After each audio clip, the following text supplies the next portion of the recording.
नमस्कार दर्शकों, हम आपके अत्यंत आभारी हैं। आपने जो प्यार हमारे चैनल को दिया है, इस छोटे से अंतराल में इस चैनल की सफलता में आप लोगों का योगदान अतुलनीय है, सराहनीय है, प्रशंसनीय है और वंदनीय है। इसके लिए हम आपके आभारी हैं। आज एक विचार आया, हम लोग एक नए साल की समाप्ति मुहाने पर बैठे हैं और नए साल में प्रवेश कर रहे हैं। हमारे पुरखों ने कहा है, बीती ताहे बिसार दे आगे के सुधले, लेट बाईगॉन्स बी बाईगॉन्स। लेकिन यह भी सत्य है कि जब हम अपने बीते समय का सिंहावलोकन करते हैं, पुनरावलोकन करते हैं, तो वो हमको एक अवसर देता है अपनी मजबूती का, अपनी कमजोरियों का मूल्यांकन करना, उनसे सीखना और अपनी कमियों को दूर करके आगे के लिए मार्ग प्रशस्त करना। तो इस वस्तु को ध्यान में रखते हुए आज हमने ये सोचा, क्यों ना हम अपने भारतवर्ष के लिए सन 2025 की कुछ महत्वपूर्ण घटनाओं का जिक्र करें, जो हमारे लिए गौरव की भी बात है, जो हमारे लिए चिंता की भी बात है और जो हमको आगे बढ़ने के लिए नए मार्ग प्रशस्त करने की भी बात हो सकती है। तो इसी चीज को ध्यान में रखते हुए हम इस वार्ता को शुरू करते हैं और यथासंभव जो चीजें हमें याद आती हैं उनको हम इसमें समाहित करने की कोशिश करेंगे।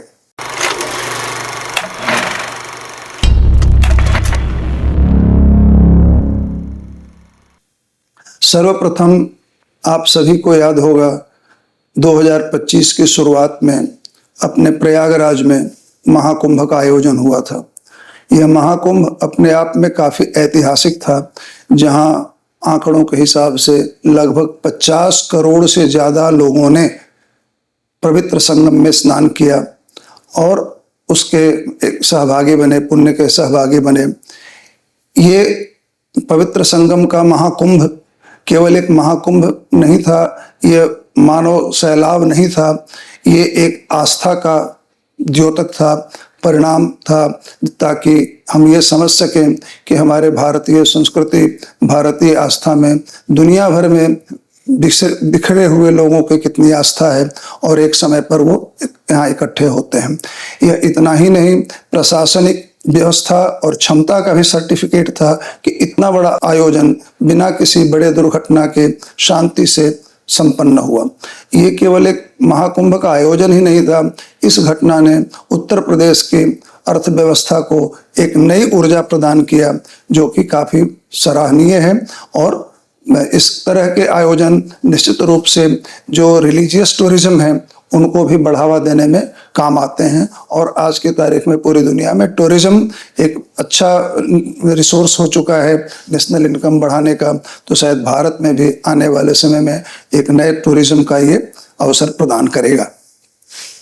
इसी क्रम में आगे बढ़ते हुए खेलों के मैदान से यदि देखा जाए तो भारत ने 2 आईसीसी ट्रॉफी जीती, पुरुषों का T20 का वर्ल्ड कप और महिलाओं ने भी वर्ल्ड कप जीता। इसके साथ ही साथ फिजिकली डिजेबल्ड लोगों का भी चैंपियंस ट्रॉफी भारत ने जीता, जो कि हमारे लिए गौरव की बात है। खेल प्रेमियों के लिए और नए बच्चों में अत्यधिक उत्साह संचार करेगा और निश्चित रूप से ही भारत में क्रिकेट एक दीवानगी की तरह जो विद्यमान है, इसमें थोड़ी और मजबूती आएगी।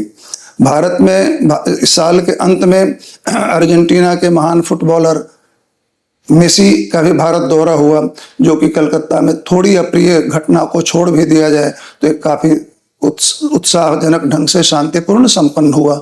मेसी का भारत दौरा भारत में फुटबॉल प्रेमियों को एक नई ऊर्जा देगा और भारत में फुटबॉल का स्तर और ऊंचा हो सकता है। भारत सरकार, अब हम लोग खेल के मैदान से बाहर आते हुए यदि देखें तो भारत सरकार पूरे जी जान से विकसित भारत 2047 के मिशन मोड में चल रहा है और सरकार के सारे कार्य ऐसा लगता है जैसे उसको ध्यान में रख करके नीतियां बनाई जा रही हैं, उनका क्रियान्वयन किया जा रहा है।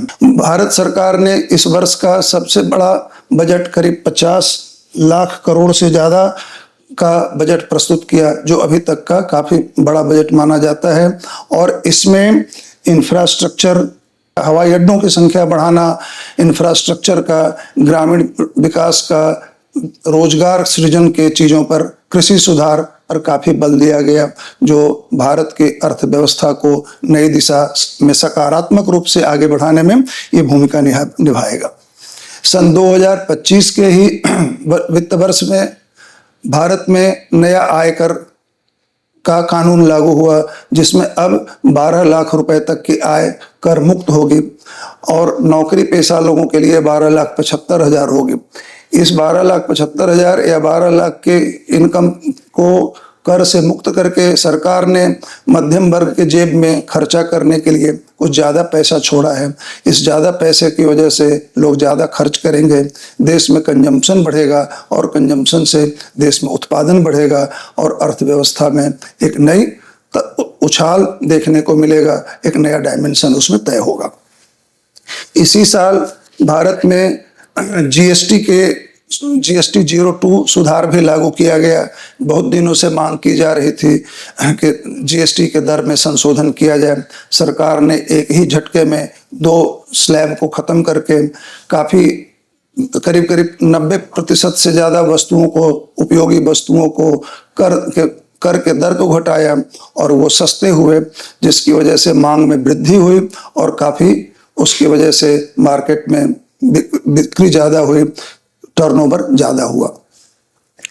ये जीएसटी का दर कम होने के बावजूद टैक्स का कलेक्शन अप्रैल से लेकर के नवंबर तक करीब 14.75 लाख करोड़ का हुआ है, जो ये बताता है कि टैक्स का दर कम होने से रेवेन्यू कम नहीं हुआ, बल्कि टर्नओवर बढ़ने से रेवेन्यू में विस्तार हुआ है। उसके बाद रिजर्व बैंक ऑफ इंडिया ने देश की अर्थव्यवस्था को मजबूती देने के लिए, उसमें तरलता डालने के लिए इस साल में 1.25% के ब्याज दर में 1.25% की कटौती की है, जिससे देश में बैंकिंग व्यवस्था में, मार्केट में तरलता बढ़ी, लोन सस्ता हुआ और उत्पादन कार्य में बढ़ोतरी हुई। सरकार ने इसी वर्ष वर्षों पुराने गरीबी उन्मूलन का ग्रामीण क्षेत्र में चलने वाला कार्यक्रम मनरेगा को बदल करके विकसित भारत जी राम जी कानून लाया, जिसमें से ग्रामीण क्षेत्रों में रोजगार सृजन में, संरचनात्मक ढांचा सुधार में काफी योगदान होगा। जो मनरेगा की कमियां थी उनको दूर करके नई योजना लाई गई। इससे ग्रामीण क्षेत्रों में तरलता बढ़ेगी और नेशनल प्रायोरिटी के जो काम होंगे वो मजबूत होंगे, वो किए जाएंगे, जिससे ग्रामीण क्षेत्रों में भी समृद्धि आएगी, तरलता बढ़ेगी। बीमा क्षेत्र भारत में अभी भी काफी इसमें स्कोप है सुधार का, इसके पेनिट्रेशन का। सरकार ने इस वर्ष एक कानून ला करके बीमा क्षेत्र में 100% एफडीआई को अलाउ किया है। इस योजना से, इसके क्रियान्वयन से इंश्योरेंस में फंड की, इंश्योरेंस सेक्टर में फंड आएंगे जिसमें निवेश होगा और बीमा क्षेत्र में काफी सुधार होगा, प्रतिस्पर्धा होगी, नई कंपनियां आएंगी और जीवन बीमा धारकों, पॉलिसी धारकों को बेहतर पॉलिसीज मिलेंगी और सस्ते दरों पर मिलेगी। किसी भी देश की अर्थव्यवस्था में वहाँ के एमएसएमई का बहुत बड़ा योगदान है और भारत जैसे देश में तो कुछ ज़्यादा ही है। भारत सरकार ने एमएसएमई को मजबूत करने के उद्देश्य से इसकी पुनर्व्याख्या की है, पुनर्परिभाषा की है, नए शर्त लागू किए हैं, जिससे ज़्यादा बड़ा क्षेत्र एमएसएमई में शामिल होगा और सरकार की योजनाओं का उनको लाभ मिलेगा। एमएसएमई सेक्टर में अत्यधिक काम होने से उत्पादन बढ़ेंगे, ज़्यादा से ज़्यादा लोगों को रोजगार मिलेगा। अभी वर्तमान समय में रिवीजन के बाद एमएसएमई के दायरे को उत्पादक, मैन्युफैक्चरिंग और सर्विसेज में कोई भेद नहीं, दोनों को समान रूप से रखते हुए माइक्रो के लिए, माइक्रो और स्मॉल और मीडियम के दायरे को बढ़ा करके माइक्रो इंडस्ट्रीज के लिए इन्वेस्टमेंट 2.2 करोड़ और टर्नओवर अप टू 10 करोड़ तक के जो एंटरप्राइजेज होंगे उनको माइक्रो में डाला गया। इन्वेस्टमेंट अप टू 25 करोड़ और टर्नओवर अप टू 100 करोड़ के जो उद्यम होंगे उनको स्मॉल में डाला गया और investment up to 125 crore and turnover up to 500 crore के उद्योगों को मीडियम टर्म में डाला गया। इससे ये स्पष्ट होता है कि इस एमएसएमई के दायरे को बढ़ाया गया और इसके बढ़ाए जाने से इसमें और अत्यधिक ज़्यादातर जो इंडस्ट्रीज होंगी एमएसएमई के दायरे में आएंगे, उनको सरकार की ओर से मिलने वाली सुविधाएं मिलेंगी, उनमें उत्पादन कार्य ज़्यादा होगा, लोगों को ज़्यादा रोजगार मिलेगा और देश की अर्थव्यवस्था में मजबूती आएगी। यहीं पर नहीं, ईज ऑफ डूइंग बिजनेस को ध्यान में रखते हुए सरकार ने श्रम कानूनों को सरल बनाया। कई बार जटिल श्रम कानून नियोक्ता के लिए भी और वर्कर्स के लिए भी बहुत बड़े अड़चन के काम करते हैं। उसकी वजह से कंप्लायंस के इश्यूज बहुत बढ़ते हैं, जो आमतौर पर उत्पादकों के लिए थोड़ी दिक्कतें होती हैं। तो सरकार ने श्रम कानूनों को भी सरल बनाया है और इसकी वजह से रोजगार ज़्यादा सृजित होंगे और उद्योगों को कंप्लायंस का कॉस्ट घटेगा, उससे उनको राहत मिलेगी और वो अपने उत्पादक कार्यों में अपने ऊर्जा को, अपने संसाधन को लगा सकेंगे। परमाणु ऊर्जा के क्षेत्र में भी निजी निवेश को अनुमति देने के लिए कानून सरकार पारित की है। इसके वजह से जो परंपरागत ऊर्जा के स्रोत हैं, जिस पर भारत का बहुत बड़ा डिपेंडेंस है, एनर्जी के लिए हम सबसे बड़े आयातक हैं, यदि हमारे पास वैकल्पिक ऊर्जा का स्रोत विकसित होगा तो देश में आत्मनिर्भरता ऊर्जा के क्षेत्र में बढ़ेगी और क्लाइमेट चेंज है उस पर भी थोड़ा नियंत्रण हम लोगों को प्राप्त करने में सफलता मिलेगी। इसी वर्ष के दौरान भारत को कभी ना भूलने वाला घाव भी मिला है।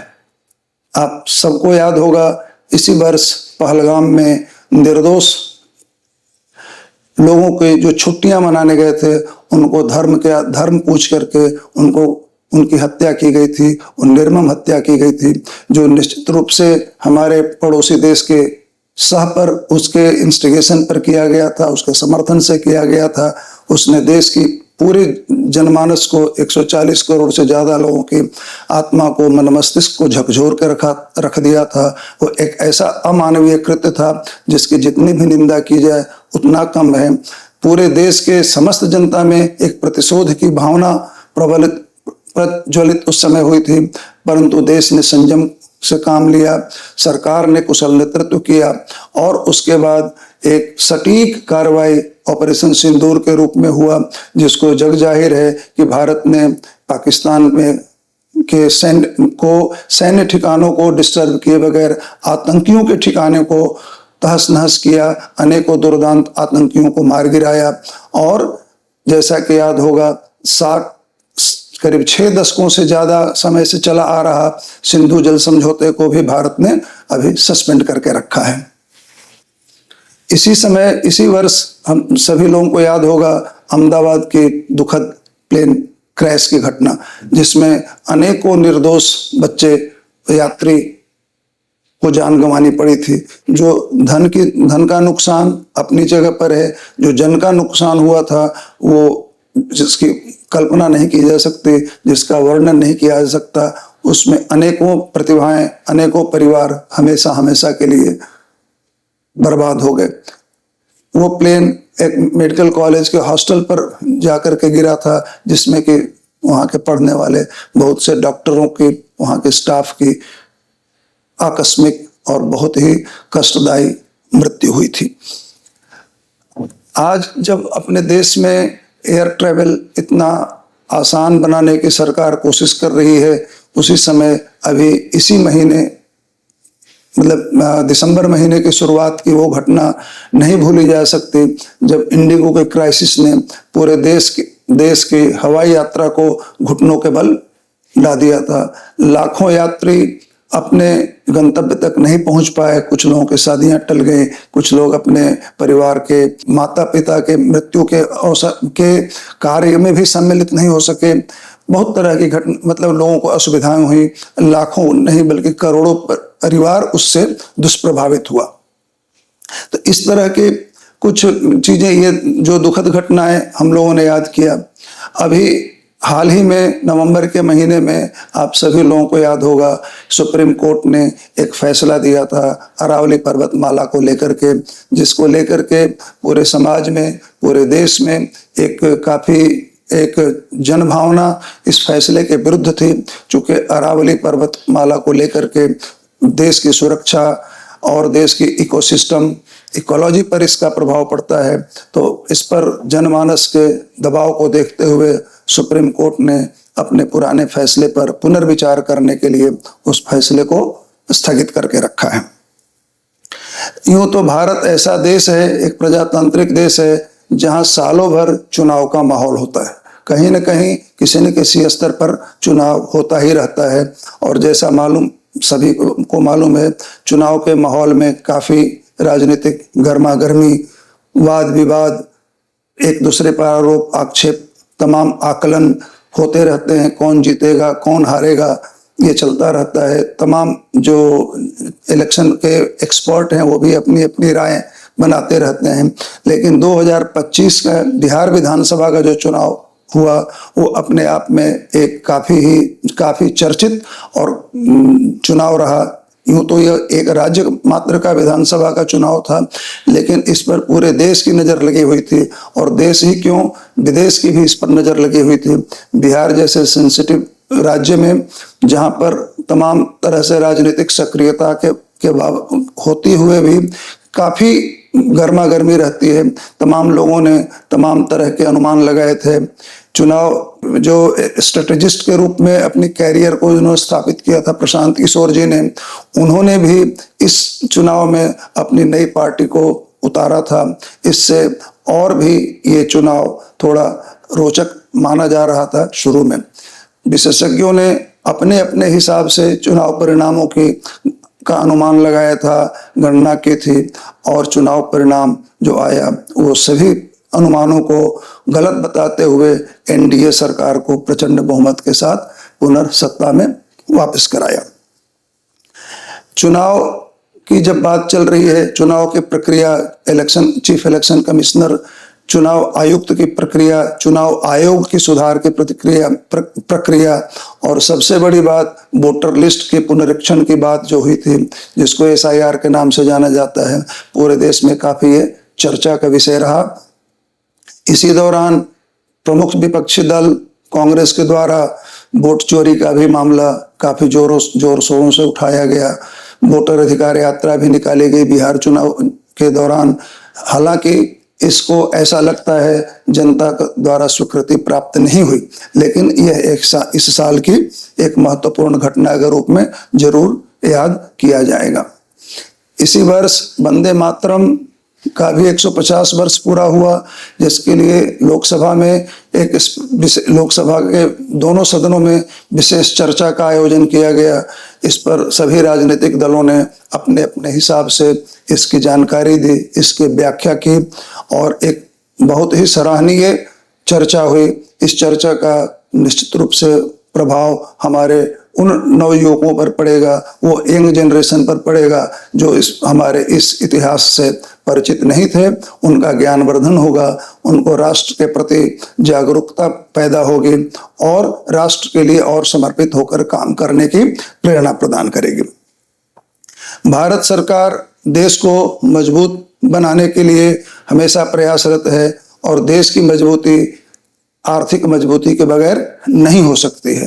तो जहां तक देश के अंदर उत्पादन बढ़ाने और श्रम सुधार तरह की बातों को करके मजबूत किया जा रहा है, ईज ऑफ डूइंग बिजनेस के लिए किया जा रहा है, लाइसेंस राज को समाप्त करने की कोशिश की जा रही है, वहीं पर विदेशी व्यापार बढ़ाने के लिए भी सरकार ने इस दौरान काफी प्रयास किया है।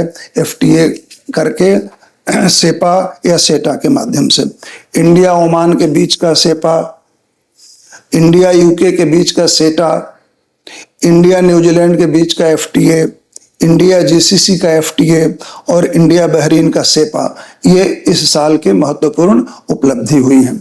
सेपा को हम लोग कहते हैं कॉम्प्रहेंसिव इकोनॉमिक पार्टनरशिप एग्रीमेंट, और सेटा है comprehensive economic and trade agreement. तो विकसित देशों के साथ जो होता है वो सेटा है, जैसे यूके के साथ हुआ है, और बाकी ये सेपा और FTA, free trade organization agreement. ये रही देश के स्तर की कुछ महत्वपूर्ण बातें। हालांकि सारी बातों को इस छोटे से वीडियो में समाहित करना थोड़ा कठिन और जटिल है, इसलिए कुछ महत्वपूर्ण बिंदुओं को स्पर्श किया गया है। यदि विश्व स्तर पर भी नजर डालें तो पूरा 2025 खास करके डोनाल्ड ट्रंप के अमेरिका के राष्ट्रपति के रूप में पुनर्स्थापित होने के बाद से पूरा विश्व व्यापार कौतूहल से भरा हुआ है, अनिश्चयताओं से भरा हुआ रहा। इनका ट्रेड वार चाइना के साथ अपने आप में जग जाहिर है, काफी डिसरप्शन पैदा किया। भारत के ऊपर लगाया गया 50% का टैरिफ एक दूसरा ऐसा पॉइंट है जिसमें कि इनको मतलब जो ज्यादा चर्चा में रहा। यूं तो इन्होंने टैरिफ से किसी देश को, अपने मित्र को भी नहीं छोड़ा और उससे जो व्यापार में डिसरप्शन होना था वो हुआ है। दुनिया में सामरिक अशांति अपनी जगह पर वो भी चल रहा है, जैसे रूस यूक्रेन का युद्ध अभी भी जारी है। इसके तमाम शांति के प्रयास अभी भी सफल नहीं हुए हैं। इस दौरान अमेरिका ने वेनेजुएला के साथ कन्फ्रंटेशन बढ़ा रखा है। अभी अमेरिका ने नाइजीरिया में बम्बार्डमेंट किया है। अभी अमेरिका ने ही जब इजराइल गाजा का युद्ध चल रहा था तो ईरान पर बम्बार्डमेंट किया था।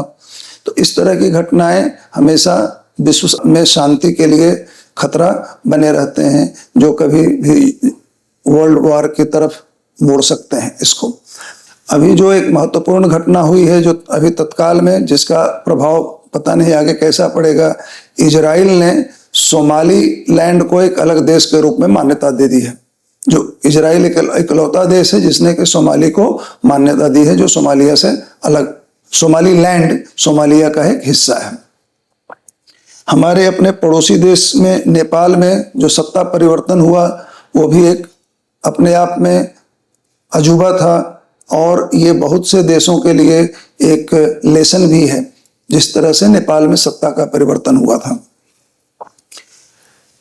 कंबोडिया थाईलैंड में सैन्य टकराव अभी भी जारी है एक छोटे से भूखंड के लिए।